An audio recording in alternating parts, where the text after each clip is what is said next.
Okay, 1 minute past 3. I think we should get started. So, good afternoon or good morning, depending on where you are. And welcome to this latest FarrPoint webinar on AI in telecoms. So that promises to be a fascinating discussion. So, on something that is more than a technology, but something that promises to be a transformative change for this industry. So before I introduce the subject further, just a few housekeeping. So the webinar will last for an hour. The session will be recorded, so if people have missed part of it, or for those who couldn't attend, it will be available to listen. If you're not speaking, then please turn off your microphone and camera. If you have any questions for our panelists, feel free to pop them into the chat, and we will do our best to allocate some time towards the end of the webinar to go over them. And once the discussion starts, we recommend you move on to the gallery mode in Zoom. It's more comfortable. So that is it for that. So just to frame the discussion and this afternoon. So globally, overall, telcos have coming to the end of large cycles of infrastructure deployments and investments. The full fiber deployments and investments are coming to an end. 5G overall, 5G investments are tailing off. In some markets are coming to an end. In some markets still going, but overall, so these telcos are going through these cycles of technology investments, but at the same time, the average revenue per user is flat or potentially going down in some markets. So how do telcos keep on innovating, keep on investing in infrastructure and in services, keep on improving the quality of experience for subscribers, but at the same time have to start making have to become more efficient and make efficiencies, make cost savings, become more reactive to faults on the network, whilst dealing with all these legacy systems and equipment. And this is where AI is promising a lot, from network optimization to predictive maintenance, improving the way we deal with our customers. So, can AI really achieve that? Can AI really help us reduce the amount of outages on the network, to help us generate cost savings, and change the way we interact with our customers? And is this happening today, or are we somewhere? Where are we on this journey? Are we at a proof of concept, or is it already other deployments happening? And this promised transformation raises also important questions. So once AI gets introduced, how do we ensure that this introduction of AI is made done responsibly? How do we maintain accountability in the business? And in particular, if we start giving some autonomy to the machines to identify faults and rectify faults, how do we ensure that we keep the human in keep the human being in the loop? And also, if we are at a proof of concept, how do we scale up to a full-blown deployment? So that's the subject of these are the questions we're trying to address this afternoon. And for that, we have a fantastic panel here. So we've got some panel made up of some suppliers of technologies to the telco market, technologies that involve AI, of course, and some operators who are using these technologies. So I will now stop sharing my screen, and better to go and see everybody's face. Oops, if I can manage to actually do that in gallery mode. So the first thing I'll do is ask our panelists to introduce themselves, if that's okay. Introduce themselves, your role, and your interest in AI. If I may start with Jaime. Sure. Good day, everybody. My name is Jaime Taris. I'm based in Toronto. I'm the Senior Vice President and Chief AI Officer for Telos. And we don't only have the telco side, of course, but we also have Telos Health, Telos Agriculture, Consumer Goods, and Telos Digital. Looking forward to the conversation. Thank you very much. Dan Ham, would you like to go next? Hi there, everyone. My name's Denham Pearce. I'm the SE leader for innovation enablement in the INMI division of Cisco. INMI is the division that specializes in selling products to service providers. And I run the innovation labs within INMI, where we are effectively building the proof of concepts and the solutions for our customers around, in many cases, AI today. Thank you very much. Pav, would you like to go next? Good morning, afternoon, wherever who you are. My name is Pav. I'm head of networks at Truly, a alternative service provider in the UK. Thank you. And Roddy? Hi all, Roddy Alexander. I'm an enterprise account executive at Salesforce. Interest in AI, so specifically I look at our customer service solutions, and what we are seeing is that's predominantly the starting point that most people are looking at when it comes to AI from a Salesforce perspective. So yeah, a big part of the role that I'm doing at the moment. Thank you very much. So let's start then. So the first question is, what is the state of play today? Where are we? Are these AI features, obviously there are lots of AI features being developed in these tools, so Salesforce and Cisco, I assume. So, but where are we today in terms of deployment of these technologies within telcos? Jaime, would you like to go first? Yeah, of course. Thank you. We've been working with AI and machine learning for over a decade. So I always like to separate a little bit on the machine learning side against Gen AI. So we've been having machine learning models for 12 years or so. Of course, Gen AI presented a different opportunity.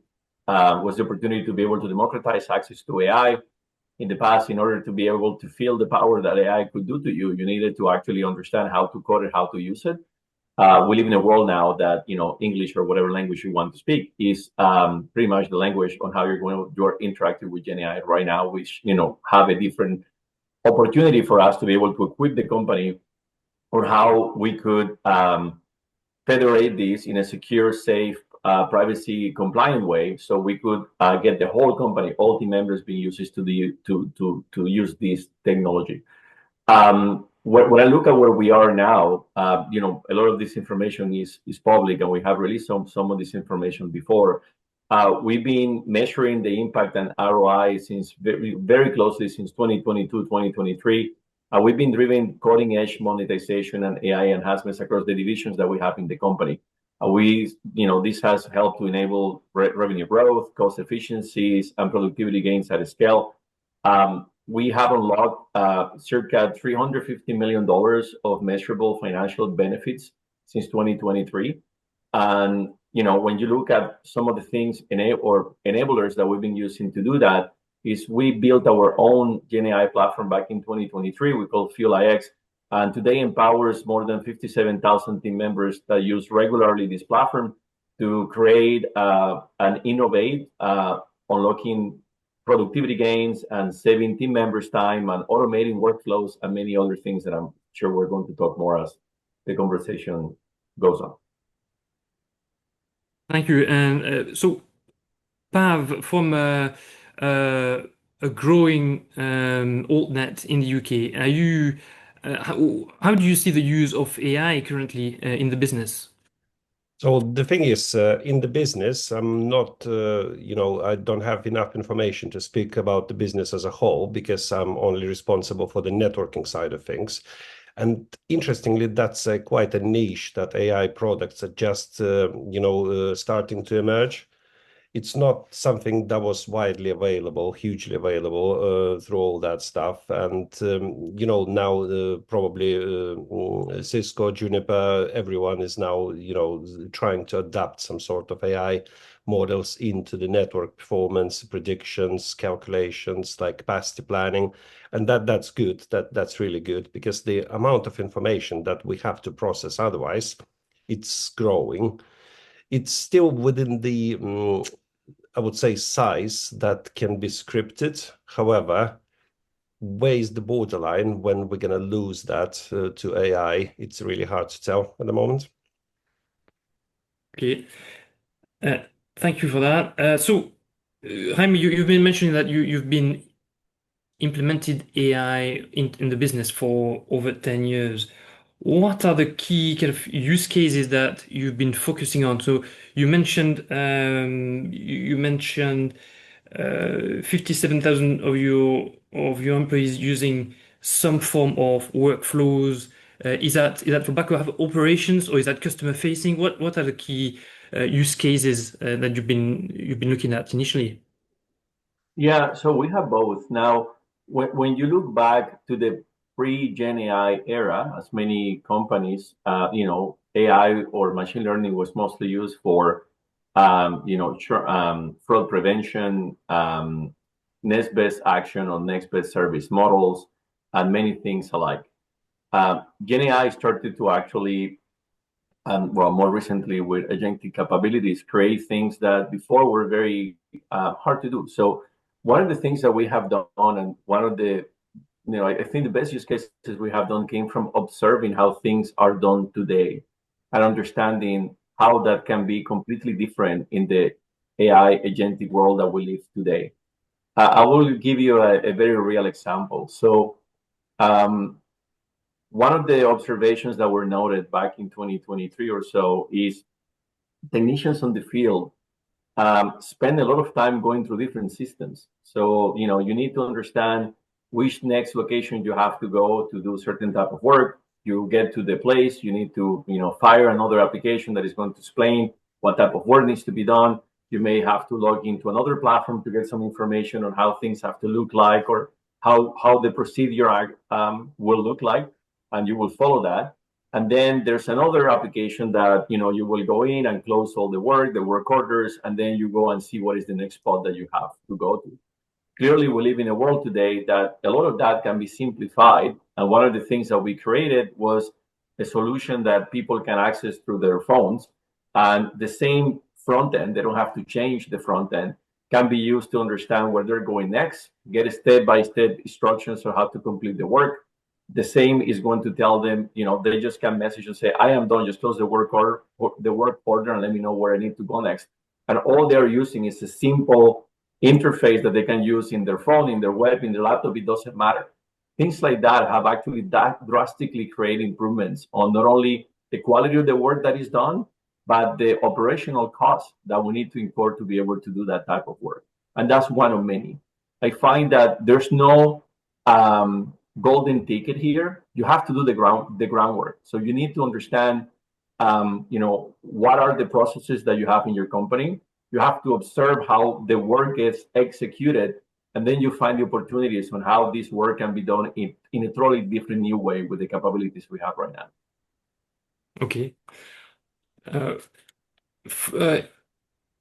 Following up from that in terms of tools, so Rodi, for example, from a supplier point of view, you mentioned that I think the point of entry from your experience tend to be the customer interfacing. So from a Salesforce point of view, what are the key functions or the key use cases that Salesforce is starting to implement AI in? Yeah, no, so I would say very much echoing what Jaime said. So we have been involved in AI for 10 years plus at the moment. So we would say at the moment we're in wave 3 of AI. So wave 1 was predictive. So that's, say, going back 10, 15 years. Wave 2 was generative AI, which is probably kicked off maybe 3 years ago. And in the last 12 to 18 months is agentic AI. So when we're talking about that customer service being the entry point, that's very much thinking about agentic AI. So how can you have autonomous agents helping both your internal but your customers to get the right answers to queries? So from a telco perspective, maybe billing queries is probably one of the main reasons that someone would get in contact. Where obviously this is speaking from a Salesforce perspective, we hold a lot of customer data based on CRM. So it could be who the customer is, what products they have, etc. And billing can be integrated with that. So those common type queries that customers ask that at the moment is probably quite low value and labor intensive work for a human. That is really where we are seeing that AI is starting to really kind of bear fruit. That entry point is that kind of low value common queries that you have the information on the customer. You maybe have large knowledge bases or product documentation that can answer these common queries. So how can you surface that 24 by 7 using autonomous agents to answer queries? I'd say within wave three of AI, very much that's where we are seeing. I'd say in Salesforce, probably 90% of our agentic AI use cases are in that customer service domain at the moment. And is it to pull in information from various bits of the Salesforce kind of environment and actually making it simpler for the customer to visualize? Or do you also have, can you also pull in data and information from other sources than just the Salesforce environment from the business? Yeah, absolutely. So obviously you only get a certain view of the customer using the information that sits in Salesforce. Salesforce is kind of an open ecosystem where we can integrate via APIs or standard connectors into different platforms. And that's really where you see the kind of the true value when you can, I suppose, as an example, in telco, customers having kind of maybe line speed issues. Can the agentic AI, and again, where agentic AI maybe differs from previous iterations of AI, is that it can take action. So it's not just about providing information, it's then instigating action as well. So customer has maybe asked about line speed issues, using product documentation to do the initial triage. If that doesn't work, how can you integrate and trigger an action on a third-party system to maybe run a speed test and do a bit of fault finding there? And I think from our perspective, it's thinking about what tasks typically would a human undertake to resolve an issue, and how would you then be able to use AI to replicate any of that? I would say at the moment as well, and I know there's a lot of concern that is AI going to replace the workforce. That's absolutely not where we see it. We more see it as an assistive tool and technology. So really freeing up your staff to deal with the more complex and probably things that they get a lot more enjoyment out of working on. As I say, it's maybe getting rid and helping them with the kind of the low value and simple things and allowing them to really focus and really make a difference. Okay, so you touch on automation here and taking action. If I may go to Denham, recently at the conference, I've got my notes here. Jenny York from VMO2 was saying we are building the digital networks that are self-managing, self-healing, and self-running. Are we there yet, or is this coming soon? So there's three aspects in what Cisco does with AI. There are two aspects. So there's the aspect of using AI to help our customers. That's what we've just been talking about. It's using the agents to facilitate network engineers' work, to facilitate things, translation. I mean, it's simple AI assistants that help translate instructions and understand commands. However, what we're moving towards, and it's there for some customers, it depends on what level of autonomy you want. Most carriers do not yet want the self-healing network, in the sense that, and I had this conversation with the CFO of a company who said, I still want one of my operators to press the button to say, yes, we're going to do this. And I said, well, we could do this automatically. The agents could do this. His answer was yes, but if they get it wrong, I get fired. If the agent gets it wrong, he gets fired. So there is still a bit of a reluctance to deliver this. But what we are seeing in the telco world is actually two different use cases for AI. You have the use of AI within the network. So this is what we're talking about here, and Agentics is kicking in. Agentic enables you to have a set of data retrieval agents, so they know how to talk to all the different vendors that the carrier has. So you don't need to have keep training different people on expertise. You have a set of action agents and a set of decision agents. So again, yes, we have got customers of ours that can automatically maintain their environment and automatically change things. But the other side of things that we're doing, I would say, as much work in, is how is AI impacting the telco network? The telco network was a delivery network to the customer. So you're in the world of yesterday. Most of the data was coming to the telco. You had CDNs to manage your content. Now you have users doing queries, sending images up to an AI that's sitting in the cloud. So the traffic profiles have changed totally. And when you start adding MCPs and you start adding agents talking to agents, we already, and it's fascinating having Salesforce, because I was actually talking to some of your colleagues in Salesforce recently, agents talking to agents. So suddenly there's flows of data from this area to this area that never existed before. And a lot of our carrier customers, what they are also needing the AI to help them with, and this is again live in the network, is making decisions about paths, making decisions about bandwidth utilization, making decisions about low latency paths. Is this the best path to use or not? It's not just about repairing things and maintaining things.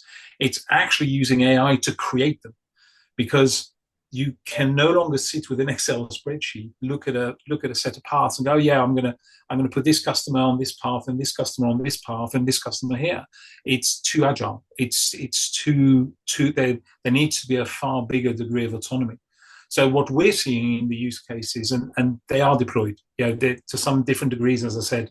I don't think there's anyone that I work with that is doing automatic. But what we're seeing and what we're building is the agentic tools to go and get the data, go and do predictive analytics. Again, generative AI is one of the machine learning.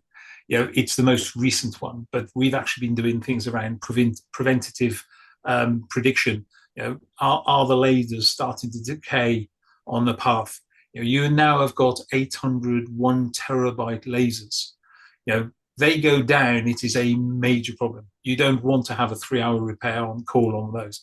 So predicting how they're performing, can we detect using AI that something is going wrong? There's lots of things that we're doing here, but a lot of these are deployed. AI is here. I also totally agree. What all of our customers are finding is that the AI is not replacing the user. The AI, or the network engineer, the AI is assisting the network engineer. The network engineer is no longer having to spend hours, again, very good description, open this application and then this application and this application. They can get the job done much quicker, but that job has increased remarkably in terms of complexity because of the complexity of the network. How many of us, I'm doing this from home, how many people are working from home? The data paths of the past are no longer there. So AI, not just in terms of maintenance, not just in terms of customer relationship, customer focus, but also in terms of new services. We're talking to a number of carriers about things like AI-driven gaming services, because gaming is a massive business. Large financial enterprises that we are working with, where they are building large language models for fraud detection, et cetera, but they need to now ensure that the teams have got access to them at the right speed, with minimum latency. We have the ability to do time to first token measurements. Those are very important nowadays, because there's people that are saying, if Salesforce would be an example, if my user's not getting the response time that he deserves, maybe we need to move him over to a different data center. Maybe we need to increase the CPU on the large language model platform we're running. There's all kinds of things that are now becoming part of the narrative of a telco, of a service provider, whereas before it was, I need to get this pipe connected from here to here. And that's no longer the case. That's what we're seeing. We're seeing a great increase in complexity that AI is supporting. Okay, Pat, from a network operation point of view, have you been considering then the use of such tools on your network? Are you considering giving some autonomy or at least for identifying faults before letting any action happen on the network? How would you plan to manage that? Yes, 100% we are. So we are about to start trialing one of the AI-assisted management system. So as people rightly say here, the accountability and responsibility for the incorrect action is the main concern of everyone. So yeah, if it starts making crazy decisions, the AI, we need to have a button to switch it off. And that is one of the things that we are considering as a requirement. So, for example, it starts doing some sort of stuff. Yeah, in some scenarios, it needs to take very quick actions. In some scenarios, it doesn't. So where it doesn't, for example, if the capacity is approaching like 70%, 80% of the link capacity, and there's a other link alternative path sitting with like more spare capacity, we would probably like it to do it autonomously to reroute some of the traffic onto a different link. However, we don't want that to happen momentarily and too quickly. So we would like it moves some of the traffic there. It would tell us, okay, guys, I moved this traffic towards this link. What do you think? Is that better or is that anything? And in case it does do anything wrong, it stops responding, or I don't know, anything can happen.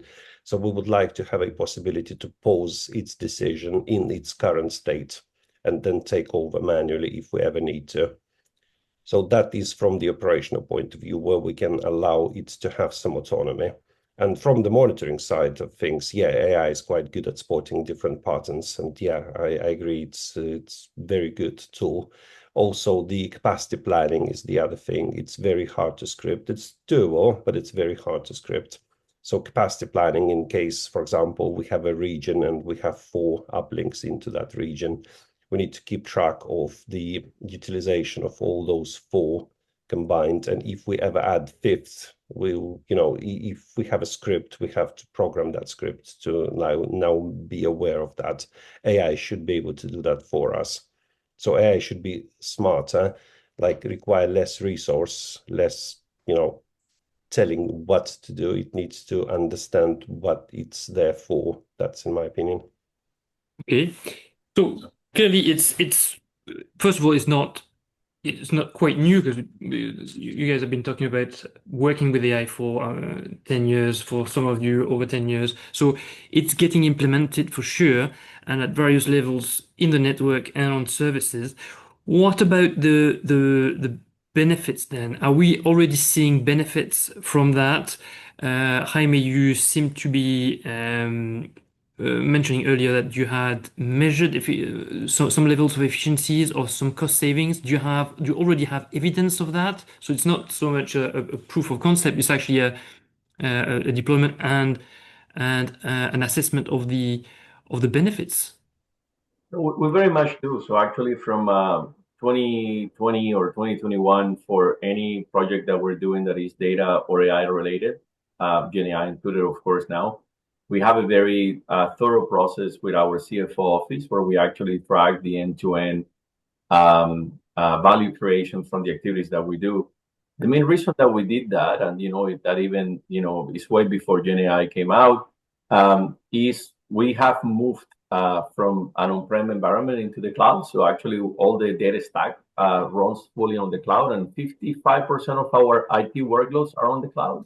So when you move to a cloud world, you gotta be very cost conscious, and you gotta ensure that everything that you're doing, you actually can see the bottom line benefits somewhere. It has to show somewhere. It has to be a revenue generator. It has to be a cost efficiency. It has to be able to map to a clear value that is being created. That process follows again in the same Gen AI world. And I find through the process, as many companies who already, like us, have already completed this or are in the process of it, many of our companies have been in business for decades. So you're going to find many things that actually are not to be moved to the cloud. They are better just to be deprecated or modernized in a different way that can be done. So that is the process that we've been able to do that. So we have a very good grasp of FinOps in the cloud environment that we have created, while ensuring that anything that actually runs in there, there's a very clear line mapped on where the revenue or cost efficiency is coming from. I will say as well, to complement many of the other comments that the other panelists were mentioning, is Gen AI is very interesting, and agentic world even more. One of the things that we have seen on the agentic world as well is exposes a lot of your IT right away, because when you're doing agentic workflows, your agentic workflows are going to be as strong as you have your APIs, as your systems are. Because if you look at MCP, that has been one of the most revolutionary things that happened. That is just a protocol. It's not like a brand new technology, but just a protocol that everybody is adopting. It's just the way that you expose APIs to large language models so you can understand how actually interact with that API or system. So when we're talking about agentic workflows, in a very basic way, all you're giving is descriptions to a large language model to reason how to use those MCP servers that you made available in order to decide how to use them and when to use them. So if your APIs were not good, no magic is going to happen. MCP is not going to be that good, and you may not want the response that you want. So I find that what happens many times is, AI looks like a magic wand. When you really understand this, you need to know the fundamentals. And I cannot go. I always go back there. If you don't have the fundamentals clear and you don't understand how the technology works very clearly, it's very easy to get confused and treat AI as a magic wand. It's not. You need to do the groundwork. You need to ensure your systems are good. You need to ensure your APIs are solid and modern.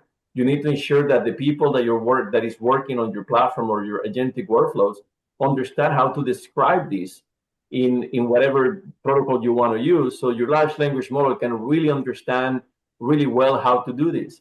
And even when you do that, you have to iterate, and you have to change, and you have to edit. And for me, the main thing that comes is the mentality of never-ending iteration, because you wait 3 months and there's a new release of the model that now maybe is much better than before, and you got to go and repoint things to this model. So you have to have a working culture in your team that is different than maybe 10 years ago. And that's where we have seen the biggest benefits, is setting the right speed, culture, ownership, and cadence to be able to extract the most value of that. Yeah, I'll stop there for now. Thank you very much. Roddy, from your discussions with your customers on the introduction of these features, do they already see some return on investment or some evidence of efficiencies through that, or is it too early to say, or what kind of feedback do you have? Yeah, no, absolutely. All of the conversations we're having, obviously there has to be a business case and a return on investment against it. Yeah. It's not a case of introducing the technology for technology's sake. There does absolutely need to be business benefit. And I'd say with obviously AI, that the big one is that kind of time saving in multiple different facets. So from a support perspective, average handling time goes down.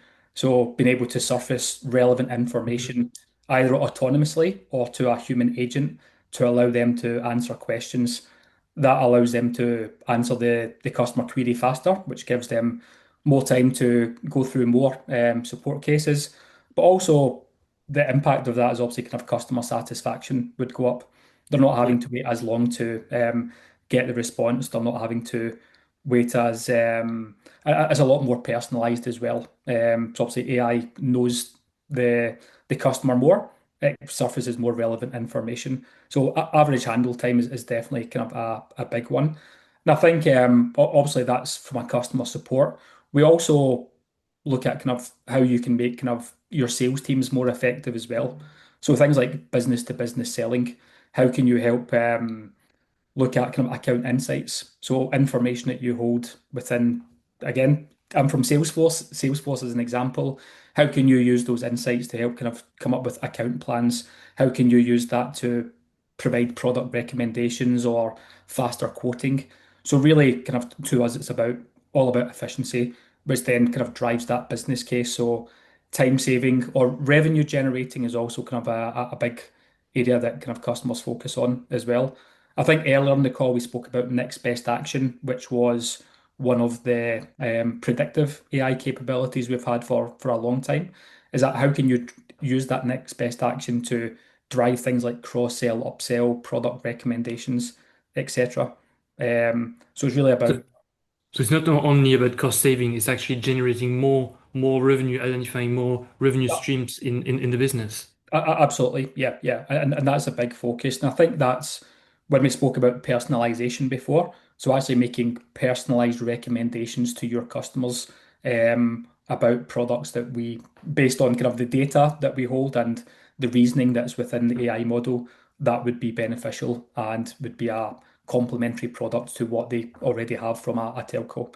So yeah, cost saving I'd say is number one, but definitely since kind of agentics come in, I think the revenue generating capabilities have been at the fore, and it's something that's really exciting. Especially as I say, a lot of my time is spent in customer support teams. Historically, that's maybe been seen as a kind of a cost center. It's something that you put money into and don't really see much return apart from it. Obviously, it's very important. Happy customers, but if you can use that kind of customer support team to surface those recommendations and really drive revenue that you can hand on to your sales team, it's a real kind of bonus from a business case perspective. Absolutely. Denham, you were kind of seem to be in agreement there from a network point of view, from your position in Cisco. Is that what you see as well in terms of the returns? It's quite interesting. So we have to show business cases to sell our products. We can, as I said, technology for the sake of technology doesn't exist anymore. So we have to do this. There were two comments I was going to make. Most of what we are doing does not involve large language models. Again, the machine learning that helps inside of a network isn't very often a large language model. We do use them. We use them a lot, but for other things. The conversation that we were having about planning, we've had to build an entire tool around network planning, because what I said, the networks are changing. You're no longer building a point A to point B. So we have a platform that monitors your network, will monitor availability. It will do what if analysis automatically. It will run not large language models. It will run models across your network and say, hey, by the way, this point, if you have a failure on this device, you're going to have a big problem. You need to do backup. You need to have a backup path this way or that way. It actually gives you preventative information. It actually tells you what is happening. But most of the value that we are seeing generated is in noise reduction. So as the networks have got more complex, and your network is, most companies have collapsed their networks. This is both in service provider and large enterprise, have collapsed their networks, whereas they might have had a metro and an edge, and the teams are now one and the tools are now one.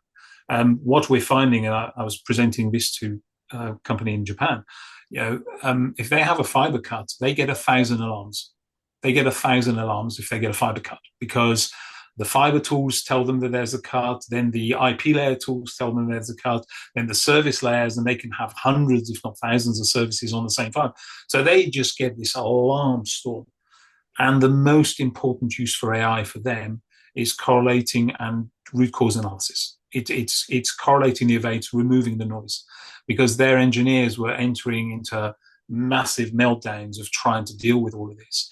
And as we move into the cloud, and it was interesting that the Telcos are moving out all their applications to the cloud, we're now involved in projects where the data we need to collect has to go inside of the Cisco tools, has to go beyond Cisco, because we can do a root cause analysis and ignore the fact that the desktop tools that they're using are from vendor X, the cloud tools are from Y, and the point about your APIs need to be good. That is absolutely fundamental, because if you don't have the right data, your AI will start making the wrong decision. And every time the AI makes the wrong decision, every time someone sees an artifact, it reduces the confidence. So a lot of what we do is confidence calculations. It's like, okay, it said this, but is it true? And we have a lot of things where we talk about digital twins, sandboxing, real-time monitoring, because it's all about trying to prevent the AI from making a mistake, letting it make a mistake. Not just because it's not good, but it also reduces the confidence in the tool. It reduces the confidence in the system. So yes, that entire we're seeing the reducing noise as the main benefit from a network vendor point of view. That's what our customers want. They're basically saying, yeah, I'm going to buy your product, but I don't want my engineers to be overloaded with data. That's the big value for selling. And then on the planning side of things, again, yes, massive requirement. We need to make sure that our networks are resilient. We need to make sure that they're doing. You can no longer do that on the back of a piece of paper or in Excel. It's way more complicated than that today, and we've had to build entire tools to do that. So it seems that interoperability is a key element, Yes. Into that. Perhaps from your point of view, what are the key enabling factors, either that have allowed the deployments or that will be allowing the uptake in AI tools in the next few years? What do you think are the key elements there? Yeah, the key, as I say, it's the simplification of our job. So it's a root cause analysis, as Dan rightly said.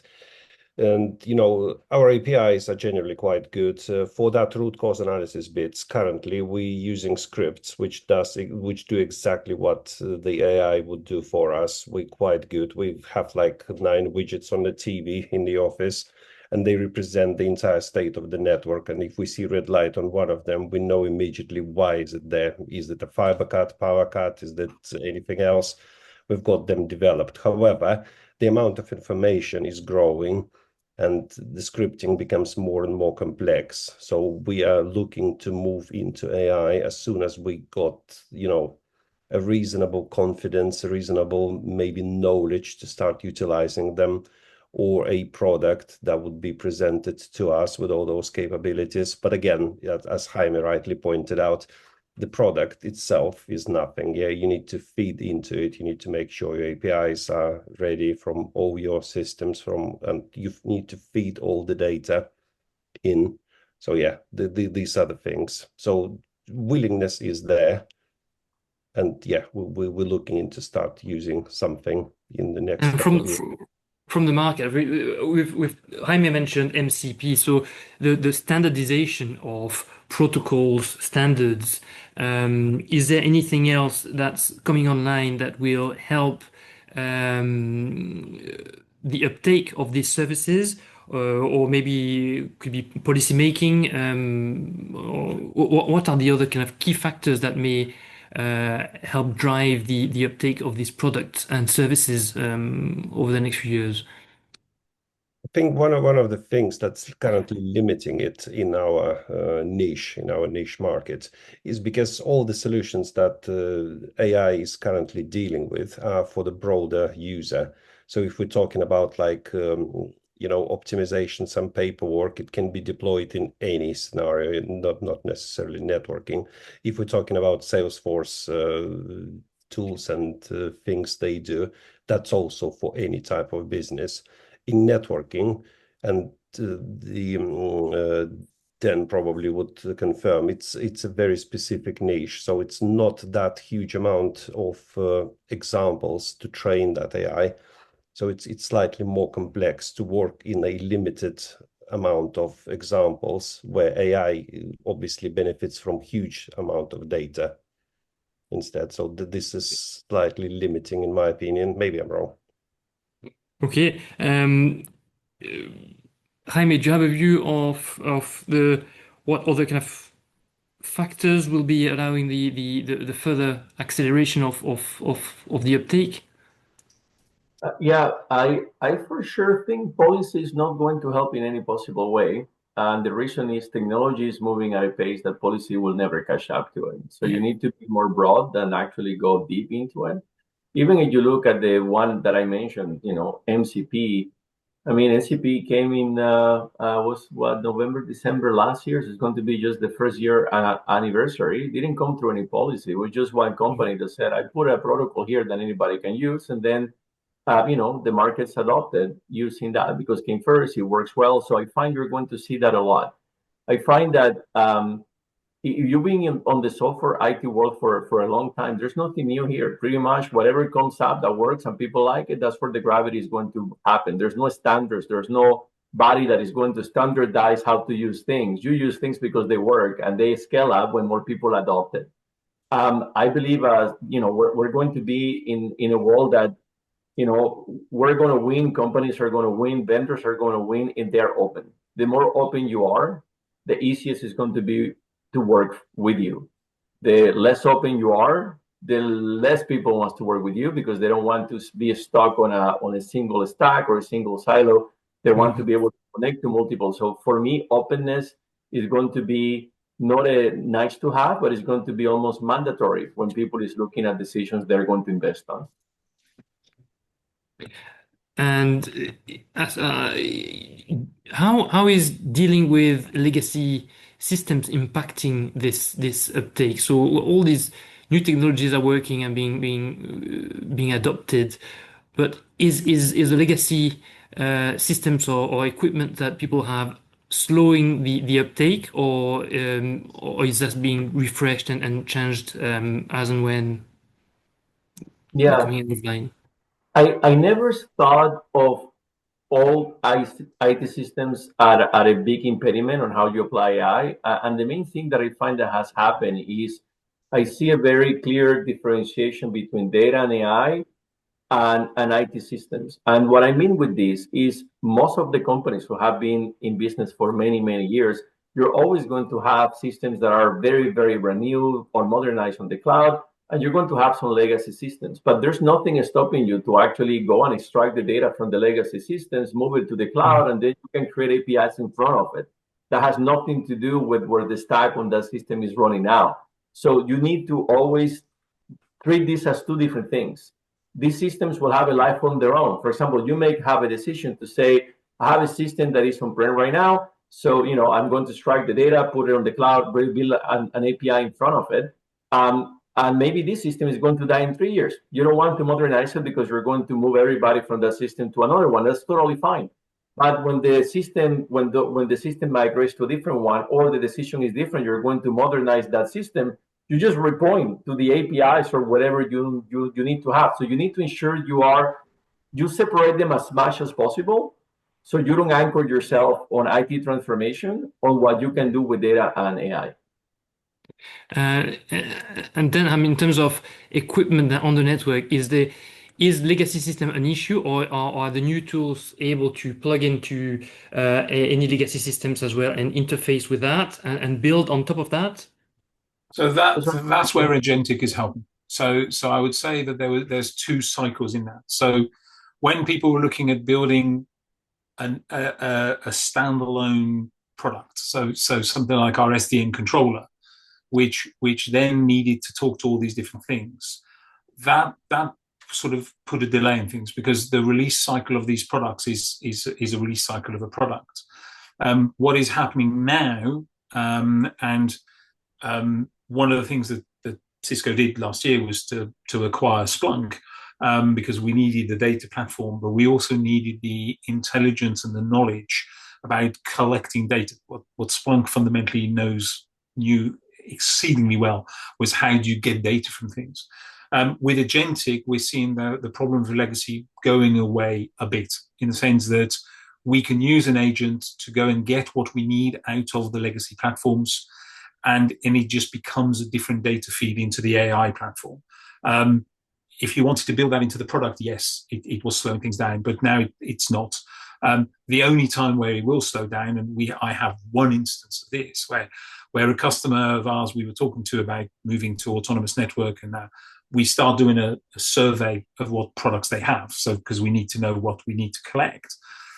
And they had one product that literally had no API. It barely had a CLI. It simply did not have any means of getting any information and controlling it other than manually. And we had to turn around to them and say, well, this is a black hole now. That product becomes a problem. But that customer actually went, that's going to be a problem no matter who I talk to. It's not a Cisco problem, it's a generic. And they're actually replacing that product with a more modern product. So in some cases, it is also informing our customers where do they need to do an upgrade, because potentially they don't have to do an upgrade of something immediately. They can wait, but there may be areas where actually the upgrade needs to be done.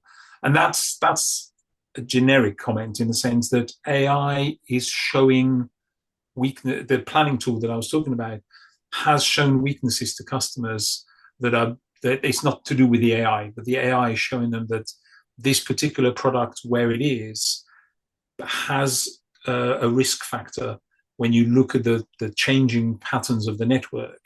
That means it's not suitable. It doesn't have the quality of service management. It doesn't have the routing protocol set that enables you to deliver. And this is when I'm talking about delivering the network for the AI users. It's not about the AI being used in the network. It's how does the network deliver AI revenue? Because for us, a lot of the conversations we're having in some cases is with customers who want to work out, can I create a new revenue stream from AI, from going to my customers and saying, hey, Mr. Customer, I have an AI optimized service for you. So if you are using large language models, if you are talking to Salesforce, etc., you can, and this is new revenue. This is generating new revenues. And in some occasions, we've had the issue where if you want to do that, this particular product, this particular solution doesn't scale, doesn't have the requirements. So it's a bit of a mixed story, but there's a number of cases where we are advising an upgrade,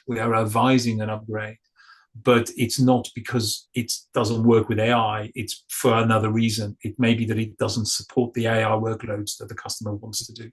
But yes, we did see issues with that, but I would say Agentic has mainly removed that because we can relatively easily, very low cost, build something that will interrogate and get the data that is needed out of those platforms. Then we can move on with the rest of the work.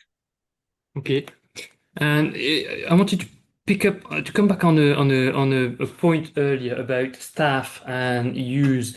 I think it's Jaime who mentioned that you have to be able to show to get your staff to use these tools. So maybe Roddy, on this one, do you see that the staff need to be trained to use these AI tools? How is this upskilling kind of happening in your customers, or is that a very natural evolution of the use of Salesforce tools, for example? Yeah, so I think it really depends on the AI features that you are using, but things that I suppose have an impact on the kind of the day-to-day working environment, then yes, absolutely, I would say training is part of that. So I'm working with a customer at the moment actually where they're rolling out like case summaries. So basically, customer gets in contact. Previously, they had to write out a manual. A manual update of why the customer got in contact, what the resolution was, and how the customer ended the call. Now that's all done automatically using AI. That customer did choose to do kind of customer training on that element. So I think it's really about looking at what you're introducing, what that AI tool is doing and the functionality that's doing, what that is potentially replacing that your staff and employees were previously doing, and showing them the benefit that that would bring. So I think, especially yes, if it's part of your typical workflow that your employee would do at the moment, training on that would definitely be recommended, and hopefully it will show them the kind of the benefit that that would bring. But Okay. Yeah. Perhaps from your point of view, how do you see the introduction of these tools in your business? Do you see any training required, or is it something that the staff will be embracing as part of their existing roles? Well, at the moment, I say we're only looking into starting to use AI, but from the from the point of view of why AI is here is to not requiring any upskills or any separate training. It should be there to help. not Yeah. to require some additional training. So if you talk to ChatGPT, this is how I imagine it at this level. Yeah, I don't need any upskills to just start talking to ChatGPT. Even my son can start talking to ChatGPT. So this is how I would expect it to be. Right. Okay, I think just checking here. I think we have a few questions. So I might. Jaime, you've responded already, so that's great. So we had a question from Jason about how does a provider normalize all the various data sets to support AI apps and agents, whether internal or externally focused? Jaime, do you want to say a few words on that? At the end of the day, I find you don't have to normalize the data set, because that's the cool thing about agentic workflows. Like, the agent can actually access a Postgres database, can access a SQL database, can access an API of the system. So more importantly is ensuring that actually your agents can reach where the information resides. And then you need to ensure that the way that you explain to the large language model you're going to be using, what to do with this thing that you're giving it access to, is going to influence a lot the quality of the result you're going to have. I haven't seen anything that is flawless. You have to test and iterate on it. There's no magic, really. You have to go and actually see what works best and try different models and different steps that you can do on that side as well. But I don't think you have to normalize all the various data systems into a single type. And that's the beautifulness of the agentic world. Okay. Thanks very much. So before we finish, we've just got a few minutes. What do the next 5 years look like then, in terms of rollout and in terms of new capabilities? Do we think from a network point of view, for example, do we think that these autonomous networks are definitely going to come online, or how do we overcome the reticences? And from a business point of view, how is the uptake of these AI tools going to pan out? Who wants to take this point, perhaps? I mean, Yeah, I can talk from a yeah, sorry. go ahead. Sorry. So I can talk from a vendor's perspective because we're in the middle of doing it. So what is currently happening is, and this has been covered in a number of things, the reliance of the APIs. We're working with a number of other vendors and other things to make sure that our agents can all talk to one another.